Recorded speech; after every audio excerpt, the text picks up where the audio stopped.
Bapak, Ibu, Saudara, keluarga besar GBB Jemaat Gereja di DKI Jakarta. Salam. Puji syukur kepada Bapa di sorga, Tuhan Yesus Kristus. Malam ini kita masih diberi kesempatan mengikuti ibadah keluarga rutin. Firman Tuhan senantiasa mengingatkan kita untuk selalu bersyukur, memuliakan kasih persaudaraan, serta memuji memuliakan nama Tuhan. Kiranya melalui ibadah keluarga rutin, rasa syukur dan terima kasih kita menjadi salah satu ungkapan hati yang memuji dan memuliakan Dia. Sebelum memasuki ibadah, mari kita bersama berkata teduh sejenak. Amin. Bapak, Ibu, Saudara, pemberita firman malam ini adalah Vikaris David Sihite. Mari berdiri mengawali ibadah, kita menaikkan pujian untuk memuliakan nama Tuhan. Kita bernyanyi dari perangkap Jemaat 5, bersoraklah dan puji Tuhan. Dinyanyikan 2 kali.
Mari kita berdoa.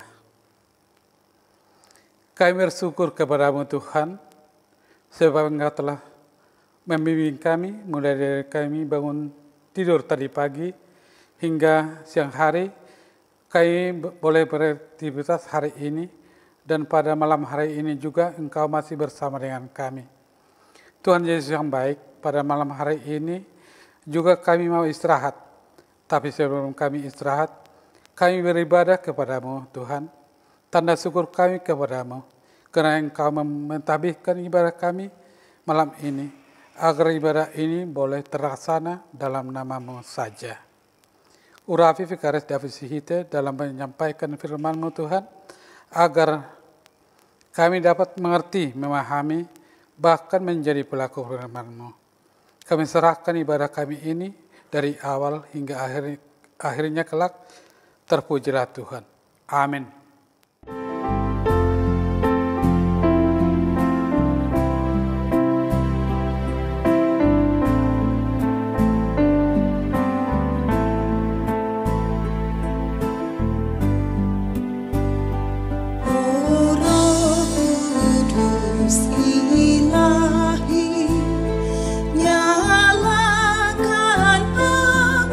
Suci di dalam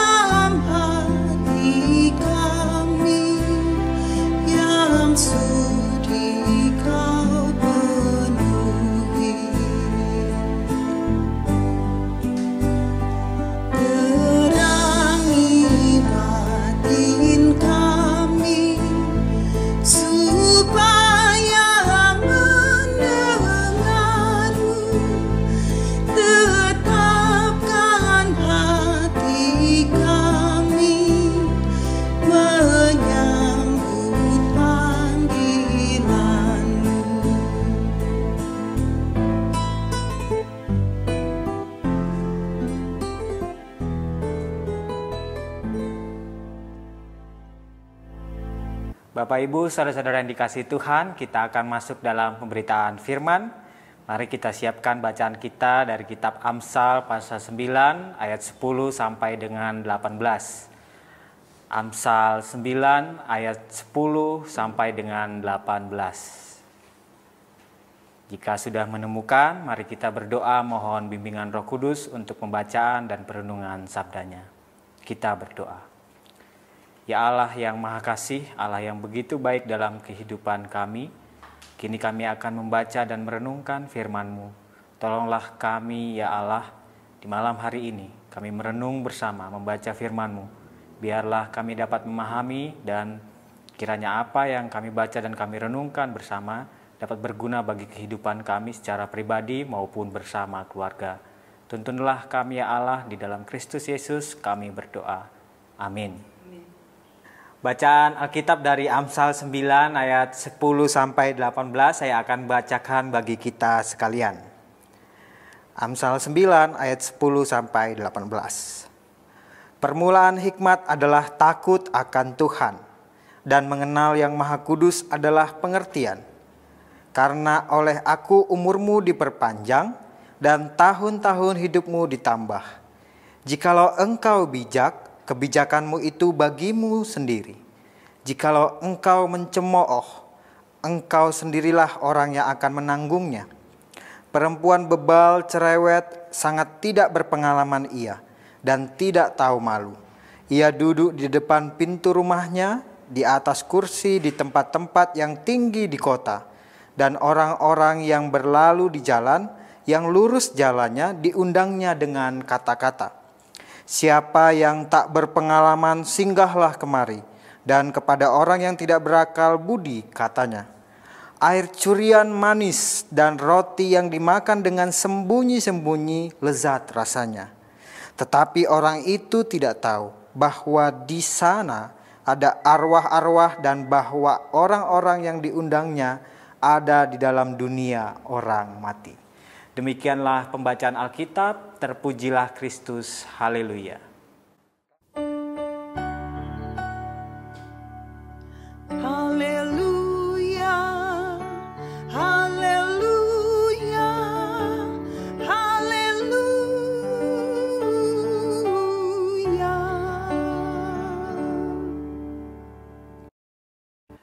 Shalom Bapak Ibu, saudara-saudara yang dikasihi Tuhan.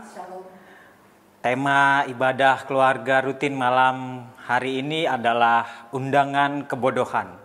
Dan kalau kita mau memahami lebih jauh, sebenarnya ini bagian keseluruhan dari kitab Amsal pasal 9, yakni undangan hikmat dan undangan kebodohan. Karena itu untuk lebih memahami ini kita tidak bisa sekedar memahami ayat 10 sampai 18 saja. Kita juga perlu memahami ayat 1 sampai dengan 9. Dan saya akan menjelaskan secara ringkas bahwa sebenarnya kalau kita mau memahami dengan cepat, kitab Amsal pasal 9 ini dengan jelas memberikan pesan sederhana. Bahwa hikmat itu, hikmat dalam artian di sini berkaitan dengan batin kita, kehidupan spiritual kita, bagaimana kita memahami kehendak Tuhan dalam hidup kita, adalah penting dan akan berbuah kebijaksanaan yang berkaitan dengan pikiran kita, pola pikir kita, cara kita berpikir dan pendapat kita, dan itu jauh lebih baik dibandingkan kebodohan. Kebodohan itu bisa kita pahami sebagai tindakan masa bodoh, cuek, abai, sembarangan, dan lain sebagainya. Dan kitab ini menekankan adalah lebih baik hikmat itu kita pelajari, kita dapatkan. Dan menariknya, poin yang sama untuk kita memahami apa sih maksudnya undangan kebodohan ini. Poin yang sama sebenarnya terdapat dalam Perjanjian Baru, lebih tepatnya dalam kitab Efesus pasal 5 ayat 15 sampai 17. Saya akan bacakan bagi kita sekalian. Efesus 5 ayat 15 sampai 17 mengatakan demikian. Karena itu, perhatikanlah dengan seksama bagaimana kamu hidup. Janganlah seperti orang bebal, tetapi seperti orang arif. dan pergunakanlah waktu yang ada, karena hari-hari ini adalah jahat. Sebab itu, ini yang penting, janganlah kamu bodoh, tetapi usahakanlah supaya kamu mengerti kehendak Tuhan. Nah, apa yang dikatakan dalam kitab Efesus ini menurut saya sangat menolong kita untuk memahami kitab Amsal ini. Bahwa kita diminta untuk pertama-tama pahami kehendak Tuhan dalam hari-hari kita, dalam hidup keseharian kita. Dan kita diminta untuk tidak bertindak bodoh, tidak bebal, tidak abai, cuek, dan sembarangan. Bodoh di sini mari kita pahami bukan karena kita tidak belajar, rajin belajar atau bagaimanapun. Tapi bodoh lebih terarah kepada bagaimana kita sembrono, masa bodoh, cuek, dan berlaku semau kita, dan lain sebagainya. Nah, Bapak Ibu saudara-saudara yang dikasihi Tuhan, menarik juga ketika kita memahami kitab Amsal pasal 9 ini, bahwa hikmat itu dipersonifikasi, digambarkan dengan orang. Ada dua undangan yang disampaikan, dua orang ini, yakni undangan hikmat dan undangan kebodohan. Kita dapat melihat bahwa sebenarnya kita agak sulit membedakan undangan dari kedua orang ini. Yang satu sama-sama mengundang dan menyediakan jamuan dan lain sebagainya, roti anggur, minuman, air, dan lain sebagainya. Tapi kita dapat memastikan bahwa dua orang ini yang dipersonifikasikan dalam kitab Amsal ini sama-sama mencari pengikut. Siapa yang mau mengikut hikmat dan siapa yang mau mengikut kebodohan. Dan kita sebagai orang yang membaca dan merenungkan ini, kita diajak untuk menentukan pilihan. Siapa yang mau kita ikuti? Apakah hikmat ataukah kebodohan? Kenapa saya bilang pola dan undangannya mirip-mirip? Mari kita lihat kesamaannya. Kita dapat melihat pada ayat yang ke-16 dikatakan demikian. Siapa yang tak berpengalaman singgahlah kemari, dan kepada orang yang tidak berakal budi katanya, air curian manis dan roti yang dimakan dengan sembunyi-sembunyi lezat rasanya. Itu undangan kebodohan. Tapi undangan hikmat dengan pola undangan yang sama terdapat dalam ayat yang keempat. Mari kita lihat, sama persis. Siapa yang tak berpengalaman singgahlah kemari, dan kepada yang tidak berakal budi katanya, marilah, makanlah rotiku dan minumlah anggur yang telah kucampur. Sama persis undangan mereka. Tapi undangan hikmat dengan jelas membawa kita kepada kehidupan. Sementara undangan kebodohan akan membawa kita kepada kebinasaan. Bapak Ibu saudara-saudara yang dikasihi Tuhan, ringkasnya kita dapat melihat dua perbedaan ini. Ketika yang satu menyediakan jamuan dari hasil curian dan dikatakan ini lezat kalau dimakan dengan sembunyi-sembunyi. Sementara yang satu menyediakan jamuan roti dan anggur, dan kalau kita mengingat jamuan kita, bahwa yang satu akan membawa kita kepada kehidupan yang kekal, sementara yang satu akan membawa kepada kebinasaan. Nah, apa kira-kira contoh yang menarik bagi kita untuk melihat bagaimana undangan kebodohan ini? Kita dapat memahami dengan membahas tentang godaan. Karena di personifikasi tadi kitab Amsal ini menceritakan bahwa orang itu berada di tempat yang tinggi dan seolah-olah menggoda untuk mari datang kepadaku. Mereka mengundang kita untuk ikut, mengikutnya dan lain sebagainya. Godaan. Kita tentu dalam keseharian kita sering menjumpai godaan. Saya merangkainya dalam 3K, bukan kalau di sekolah mungkin kesehatan, ketertiban, kerajinan itu ya.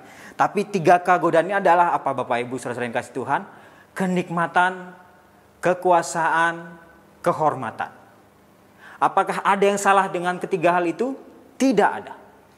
Ia menjadi salah ketika cara kita atau sikap kita untuk menggapainya pada akhirnya membuat kita melakukan apa yang tidak dikehendaki Tuhan. Kita untuk mencapai apa yang sungguh dapat kita nikmati pada akhirnya kita melukai orang lain, melupakan orang lain, menyakiti orang lain, atau kita bertindak egois. Kita berusaha mencapai kekuasaan dan kehormatan dengan cara menjatuhkan orang lain, berbohong, menipu, melakukan hal-hal yang jahat. Ada banyak godaan dalam upaya kita untuk mencapai kenikmatan, kekuasaan, dan kehormatan. Tidak ada yang salah dengan ketiga hal itu. Tapi mari merenungkan, jangan-jangan ada cara kita yang salah dalam usaha untuk mendapatkan apa yang menyenangkan kita. Kita bersifat egois, kita melakukan hal-hal yang di luar kehendak Tuhan. Mari kita sambut undangan hikmat, bukan undangan kebodohan yang membawa kita melakukan hal-hal di luar kehendak Tuhan. Undangan hikmat mungkin membuat kita berusaha 2 kali lebih keras, lebih lama. Tapi kalau kita meyakini bahwa undangan hikmat itu akan membawa kehidupan dalam kehidupan kita, membawa kita ke dalam kehidupan yang kekal, memberikan kedamaian dan ketenangan kepada kita, mari kita lakukan. Memang kita harus menyetujui bahwa untuk menggapai kesuksesan, mencapai kebahagiaan itu tidak ada yang gampang, tidak ada yang instan, dan lain sebagainya. Bukankah itu juga menandakan mari kita nikmati prosesnya dan kita nikmati bersama dengan Tuhan. Kita lakukan sebaik-baiknya bersama dengan Tuhan. Kita mau hidup di dalam rumah dan menyambut undangan orang yang berhikmat itu. Kita mau mengerti apa kehendak Tuhan dalam hidup kita. Apa yang harus kita lakukan. Nah, Bapak Ibu saudara-saudara yang dikasihi Tuhan, hikmat terus bertumbuh dalam orang yang berhikmat. Artinya, kita jangan merasa bahwa oh ya saya sudah berhikmat. Pasal ini juga menekankan kepada kita bahwa kita diajak untuk terus belajar. Terus mendekat kepada Tuhan untuk semakin berhikmat. Jangan puas ketika kita merasa bahwa kita sudah berhikmat. Kita diajak untuk terus berhikmat. Dan karena itu, untuk kita dapat berhikmat dan bijaksana dalam berpikir dan bertindak, kita diundang untuk terus tinggal di dalam rumah kebijaksanaan itu. Apa rumah kebijaksanaan itu? Yakni personifikasi tadi, mereka yang mengundang kita untuk mari datang kepadaku, nikmati roti dan anggur yang kusediakan. Kita dapat mengartikannya sebagai mari kita membagi waktu dengan Tuhan. Kita merenungkan firman Tuhan. Kita melibatkan Tuhan dalam setiap upaya, proses, dan perjalanan kehidupan kita. Dan kiranya Tuhan menolong kita untuk menemukan inilah jalan yang harus saya ikuti. Inilah keputusan yang harus saya ambil. Karena saya percaya ini sesuai dengan kehendak Tuhan. Dan Tuhan senantiasa menuntun kita. Mari hidup dan menyambut undangan hikmat. Berusahalah keras untuk menolak undangan kebodohan. Tuhan memberkati kita sekalian. Amin. Mari kita meresponnya dengan menyanyi dari Gita Bakti 215 ayat 1. Ku ingin selalu dekat padamu.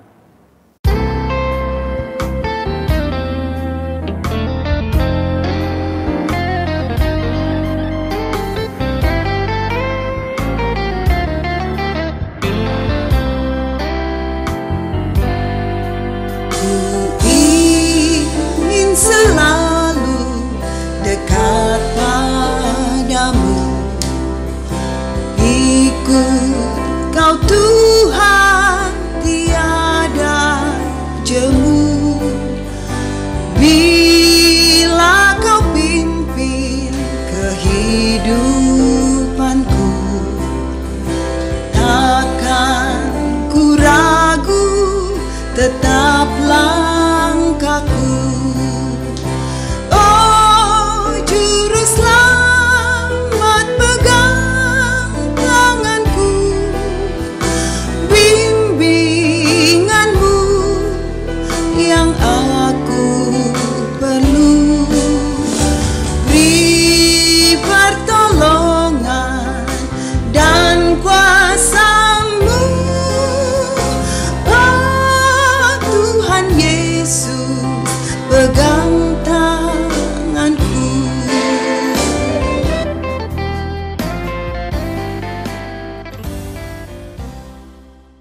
Bapak Ibu saudara yang dikasihi Tuhan, mari kita naikkan syafaat kita berdoa. Ya Allah yang penuh kasih, sumber hikmat dalam kehidupan kami bersyukur atas kasih setia-Mu dalam kehidupan kami. Ya Allah, kami menyadari sebagai manusia biasa, seringkali kami tergoda menyambut undangan-undangan untuk melakukan segala sesuatu yang kami sadari bertentangan dengan kehendak-Mu.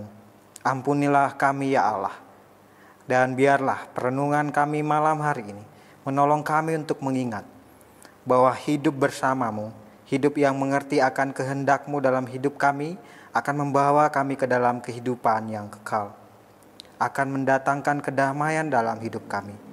Tolonglah kami dalam menghadapi setiap godaan, cobaan, dan tantangan dalam keseharian kami.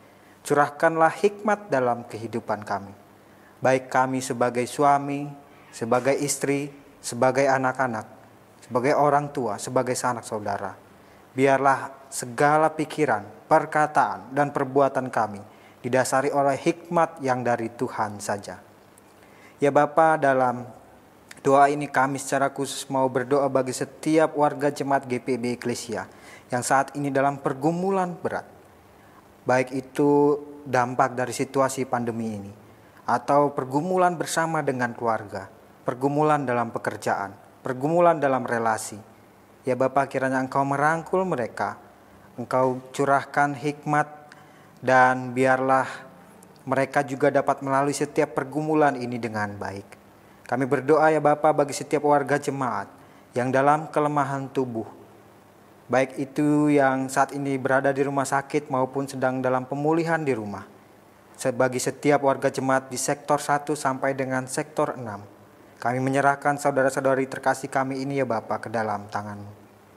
Bagi saudara-saudara kami yang masih dalam pemulihan atau perawatan di rumah sakit, atau yang akan mengikuti atau menjalani tindakan medis dalam waktu dekat, ataupun yang telah melalui tindakan medis dan masih dalam proses pemulihan. Ya Bapa, biarlah Engkau memberkati setiap proses, bahkan memberkati setiap tenaga medis yang merawat. Biarlah pemulihan juga dapat dirasakan oleh saudara-saudara terkasih kami ini. Ya Bapa, kami juga mau bersyukur dan bersukacita bagi setiap warga jemaat yang merayakan ulang tahun. Biarlah kasih setia-Mu menjadi bukti bahwa Engkau senantiasa hadir bersama setiap warga jemaat yang bersyukur dan bersukacita atas pertambahan usia. Dan biarlah mereka juga mengingat bahwa kasih setia Tuhan tak berkesudahan dalam kehidupan mereka.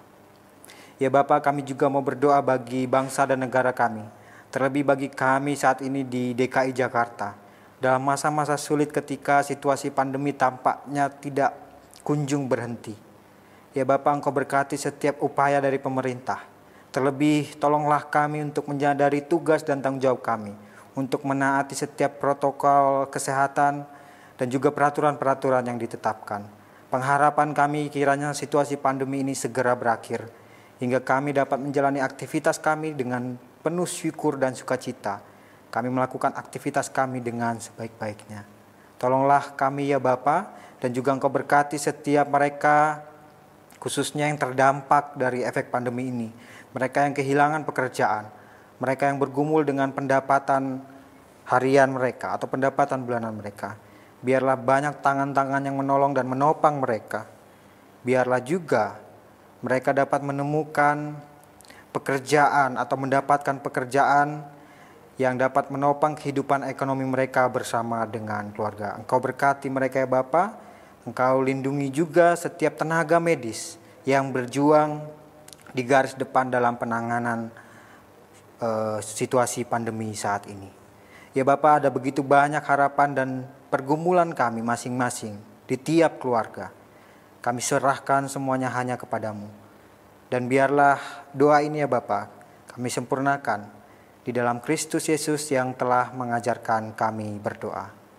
Bapa kami yang di sorga, dikuduskanlah namamu. Datanglah kerajaan-Mu. Jadilah kehendak-Mu di bumi seperti di surga. Berikanlah kami pada hari ini makanan kami yang secukupnya.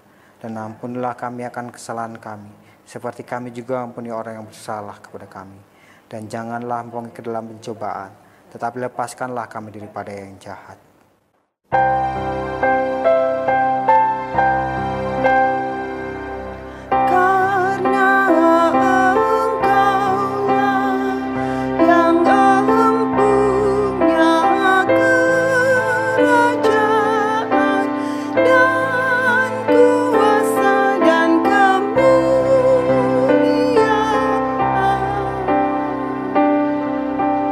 Sampai selama-lamanya.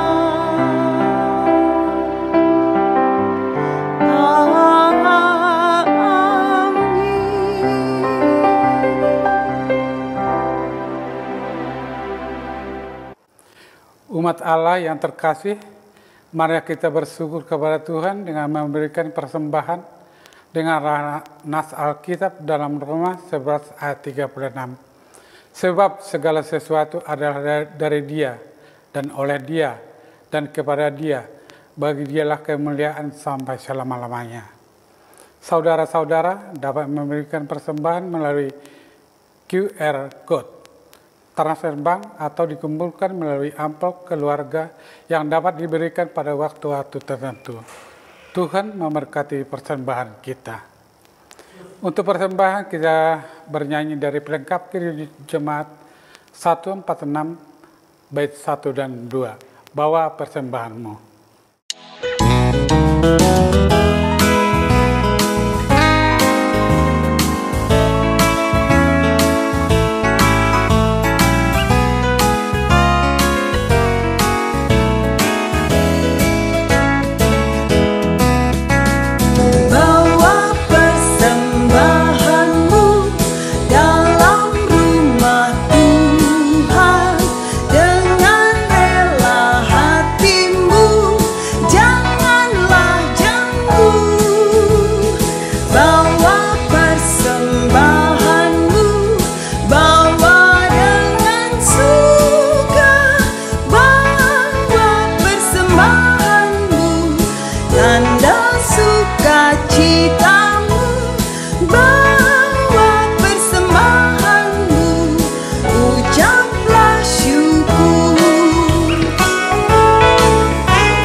Umat Allah yang terkasih, mari menyerahkan persembahan kita dalam doa kepada Tuhan. Kita berdoa.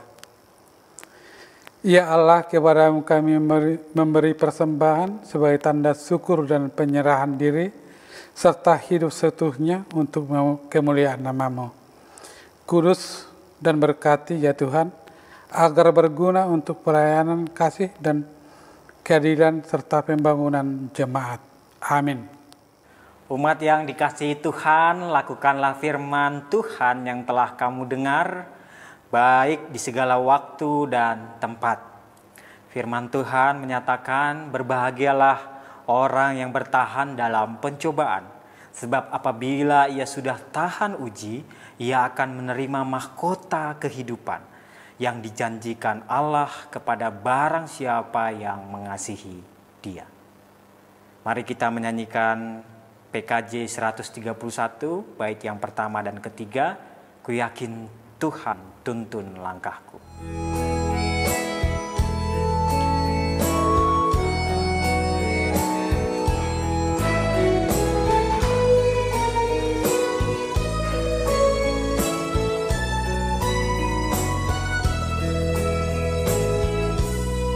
Ku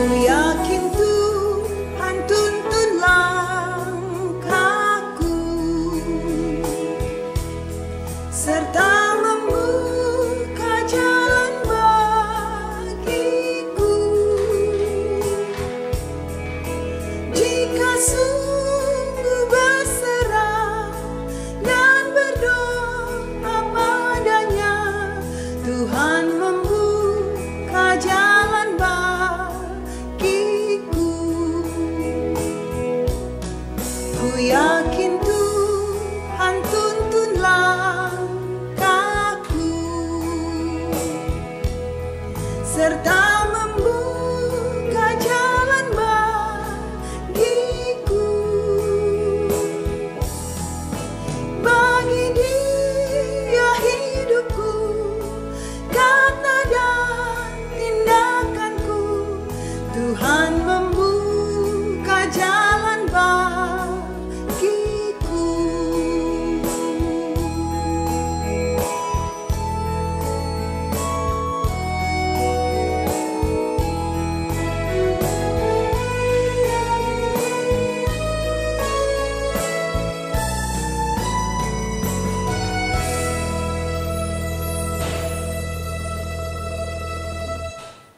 Umat yang terkasih, kini arahkanlah hati dan pikiranmu kepada Tuhan serta terimalah curahan berkat-Nya. Tuhan memberkati engkau dan melindungi engkau. Tuhan menyinari engkau dengan wajah-Nya dan memberi engkau kasih karunia. Tuhan menghadapkan wajah-Nya kepadamu dan memberi engkau damai sejahtera.